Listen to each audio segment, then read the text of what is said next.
So my fellow guardians, today I have a build that will let you go invisible whenever you want and do crazy high damage in Destiny 2. I present to you the Invisible WitherSword. Oh brother, this guy stinks! So hey, I make a lot of Destiny videos just like this, so if you're new here, subscribe and leave a like on this one if this video helped you. So let's get into the meat of this build and chew on it a little. First thing we need, top 3 Night Stalker with Marksman Dodge. Vortex grenades, and for the jump, it's just personal preference. So, top 3 Night Stalker for 2 crucial abilities. Deadfall. The Void Anchors fired from Shadow Shot become traps and wait for prey. Void Anchors have increased range and last longer. And Vanishing Step.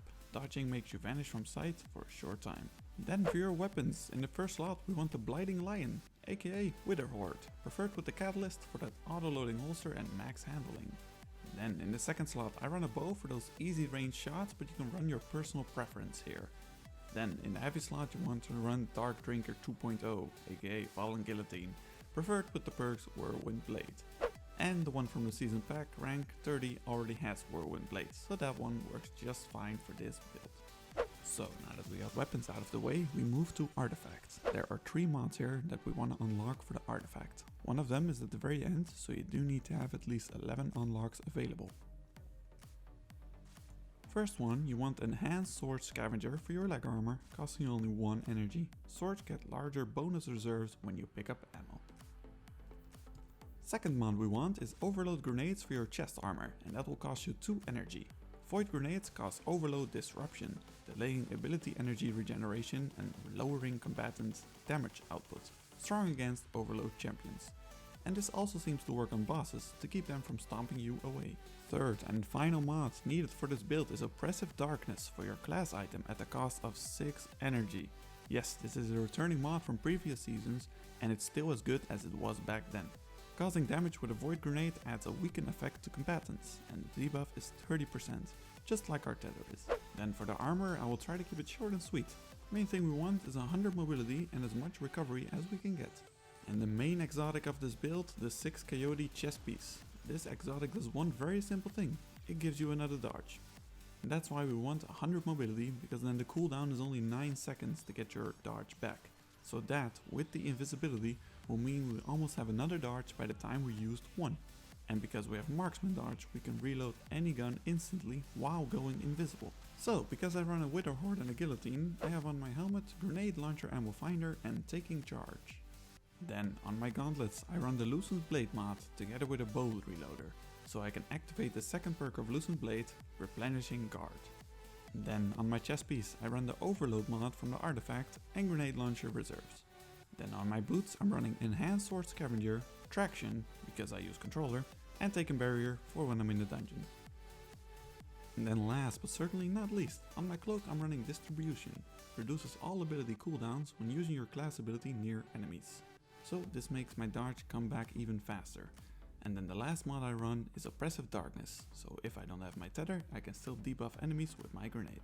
So the main thing with this build is a double dodge, because that will let you survive anywhere in the game. First you want to just try and create orbs of light so that you become charged with light, and with that then you will always have a pocket nuke with your sword that you can dish out whenever. That is why I personally love running the bow, because since the buff to PvE damage for bows, they feel amazing and can kill very quickly and so create orbs of light very quickly. Mine also has Rampage and Archer's Temple on it, so as long as you keep on hitting precision shot, I can fire really quickly and kill any trash mob really quick and even unload on a major target.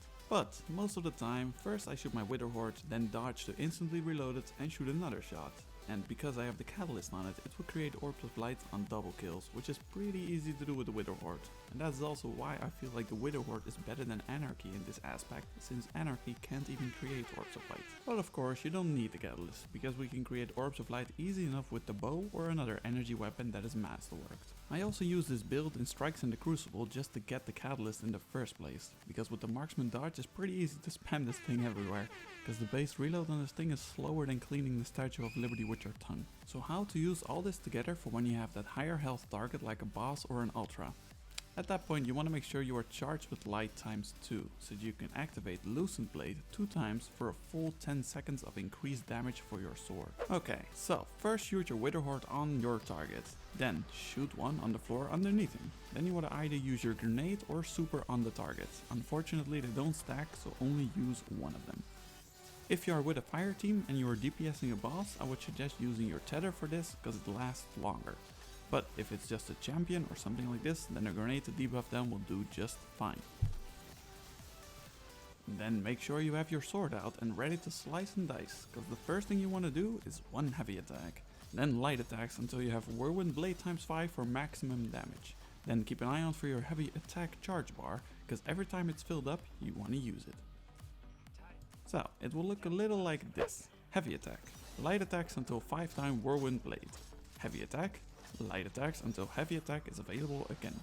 Keep repeating the last 2 steps, until your target is dead and banished to the Shadow Realm.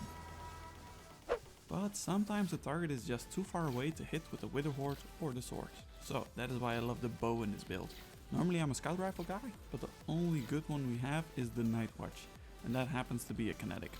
We don't really have a good energy scout rifle right now. How could this happen to me? But if you hate bows or scouts, you can run an energy pulse rifle and that will do you just fine. You can even equip an unstoppable mod on it this season. Together with your overload grenades, that means you can kill 2 out of 3 champions. And let's be honest, with Loosened Blade and a guillotine, you can easily kill that barrier champion too. But I would suggest a more ranged weapon in your energy slot, because you can throw your sword, and the Wither Horde is not great at the distance either. Maybe you want to try out double grenade launchers and put Truth Teller here, and that wouldn't be such a terrible option, but just be prepared to fire that thing at snipers and make sure to hit them. So that's it, that's your build. If you made it this far, then you truly are an awesome guardian, and if you can help me out by smashing that like button, I would appreciate it a lot. And make sure you subscribe on your way out if you want to see more builds like this one for your other classes. And as always, thank you for watching, and I will see you on the flip side.